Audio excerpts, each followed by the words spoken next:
BCD take के इस भाग में आप सभी का स्वागत है। दोस्तों, अगर आप ओप्पो का Realme 2 लेने की सोच रहे हो और आपके दिमाग में चल रहे हैं बहुत सारे क्वेश्चंस, जैसे कि क्या ये फोन ड्यूल वोल्टी को सपोर्ट करता है, क्या ये फोन फास्ट चार्जिंग को सपोर्ट करता है, इस फोन का कैमरा कैसा है, डिजाइन कैसा है, लुक कैसा है, डिस्प्ले कैसा है, फ्रंट बेजल कैसी है, नॉच कैसी है, परफॉर्मेंस कैसी है, क्या ये फोन लेने लायक है, अगर लेने लायक है तो कौन सा वेरिएंट ले, कौन सा कलर लें, मार्केट में इस फोन की टक्कर का फोन कौन सा है। तो अगर आपके दिमाग में इस टाइप के सवाल चल रहे हैं और आप यहाँ पर डिसाइड नहीं कर पा रहे हो कि आपको ये फोन लेना चाहिए कि नहीं लेना चाहिए, तो आप इस वीडियो को अंत तक देखें। हो सकता है कि आपके सवालों का जवाब आपको यहाँ पर मिल जाए।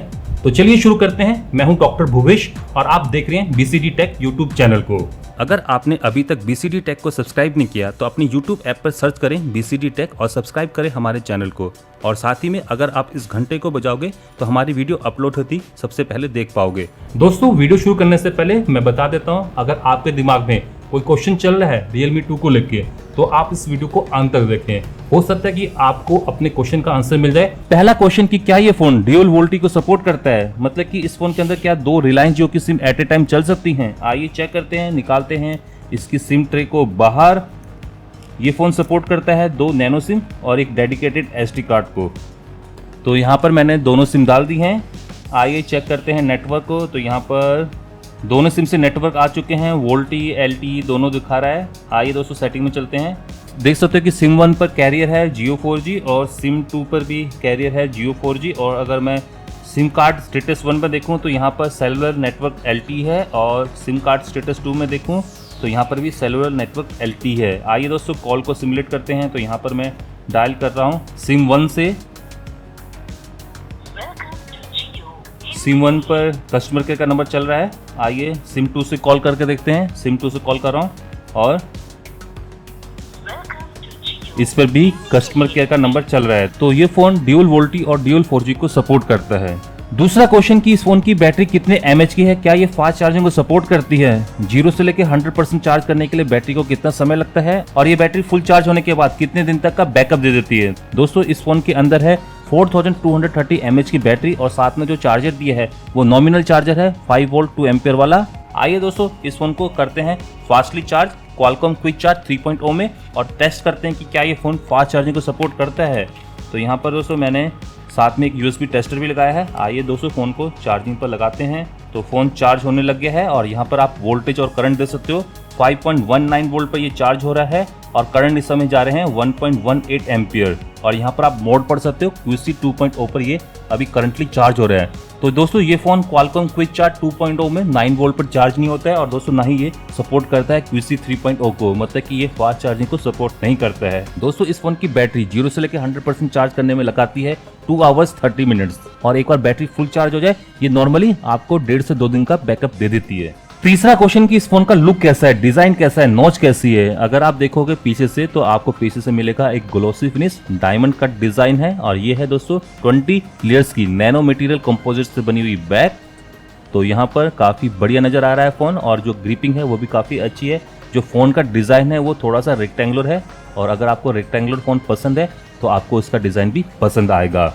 यहाँ पर बेजल की बात करें तो फ्रंट बेजल दोस्तों काफी कम है, ऊपर की साइड को एक आपको नॉच भी मिल जाती है, और डेफिनेटली ये जो नॉच है ये आपके काफी सारे आइकन्स को हाइड करती है, मतलब कि बहुत सारे आइकन्स जो कि आपको ऊपर नोटिफिकेशन ट्रे में मिलते हैं उनको ये नॉच हाइड करती है। बाकी देखने में ये नॉच काफी बढ़िया है। ऊपर और नीचे की साइड को जो बेजल्स हैं वो काफी कम है, इसलिए नॉच काफी अच्छी लगती है। फोर्थ क्वेश्चन कि इस फोन के फ्रंट में कौन सा ग्लास है और बैक में कौन सा मटेरियल।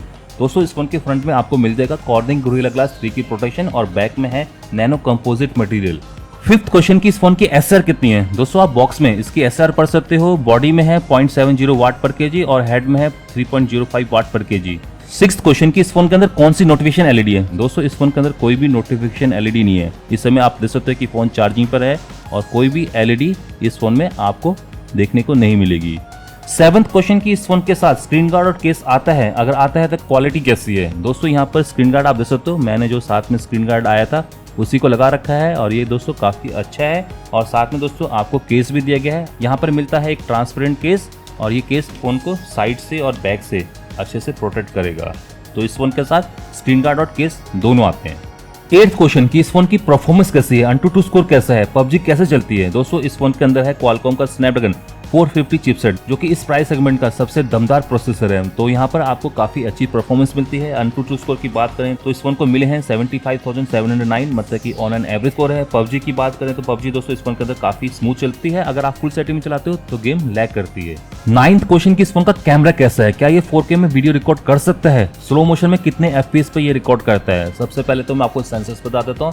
पीछे की साइड को है 2 रियर सेंसर्स, 13 मेगापिक्सल का मेन सेंसर है, 2 मेगापिक्सल का ऑक्सिलरी सेंसर है, फ्रंट में आपको मिल जाएगा 8 मेगापिक्सल का फ्रंट सेंसर। कैमरे की क्वालिटी की बात करें तो यहाँ पर आपको कुछ सैंपल्स मिल जाएंगे जो कि मैंने इसके रियर कैमरे से खींचे हैं। देख लीजिए, जो क्वालिटी है वो काफी अच्छी है। डे लाइट में काफी अच्छी इमेज ये कैप्चर करता है, बुके इफेक्ट भी काफी बढ़िया है। लो लाइटिंग में दोस्तों जो क्वालिटी है वो दोस्तों थोड़ी सी डिग्रेड करती है। यहाँ पर आप कुछ फ्रंट कैमरे के सैंपल दे सकते हो, क्वालिटी वाइज काफी अच्छे हैं।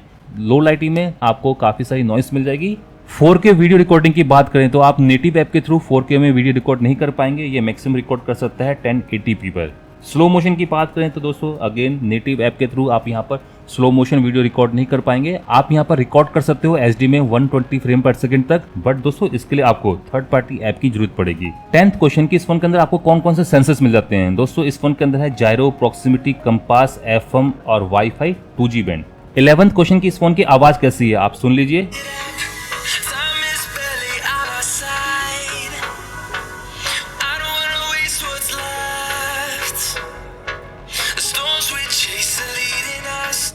तो आवाज काफी लाउड है, क्लियर है।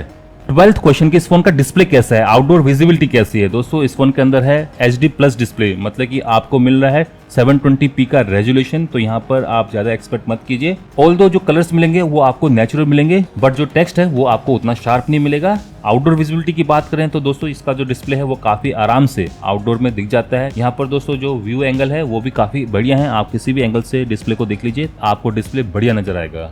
13th क्वेश्चन की इस फोन का फेस अनलॉक कैसा है, फिंगरप्रिंट सेंसर कैसे हैं। दोस्तों यहाँ पर फिंगरप्रिंट सेंसर आप देख लीजिए, टच करते ही फोन अनलॉक हो जाता है। देख लीजिए काफी फास्ट है, टच करते ही अनलॉक हो जाता है। और यहाँ पर अगर फेस अनलॉक की बात करें, देख लीजिए फेस अनलॉक भी काफी फास्ट है। स्वाइप टू ओपन, फिर से दिखा देता हूँ, फेस अनलॉक यहाँ पर तुरंत अनलॉक हो जाता है। बस यहाँ पर आपको ऊपर स्वाइप करना है और आपका फोन अनलॉक हो जाएगा। तो फेस अनलॉक और फिंगरप्रिंट सेंसर दोनों काफी फास्ट हैं। 14 क्वेश्चन की इस फोन की डायमेंशन क्या है, वेट क्या है। दोस्तों इस फोन का वेट है 168 ग्राम, डायमेंशन है 156.2 mm लंबा, 75.6 mm चौड़ा और 8.2 mm मोटा। तो यहाँ पर काफी लाइट वेट फोन है। और अगर मैं इस फोन को कंपेयर करूँ Xiaomi के Redmi Note 5 Pro से, तो दोस्तों ये फोन लंबाई में छोटा है, चौड़ाई और मोटाई लगभग बराबर है। तो यहाँ पर बिकॉज ऑफ नॉच ये फोन लंबाई में छोटा है। और फाइनली 15th क्वेश्चन कि क्या ये फोन लेने लायक है। अगर लेने लायक है तो कौन सा वेरिएंट ले, कौन सा कलर ले। अगर नहीं लेने लायक है तो मार्केट में इस फोन की टक्कर का कौन सा फोन है। तो यहाँ पर फोन को लेने ना लेने की बात करें तो यहाँ पर मैं कहूँगा कि आपको 8,990 रुपीज़ में ये आपको बेस्ट फोन मिलेगा। तो यहाँ पर आपको मिल रहा है क्वालकॉम का स्नैपड्रैगन 550 चिपसेट, साथ में है fingerprint sensor, dual rear camera और एक बढ़िया सी नॉच।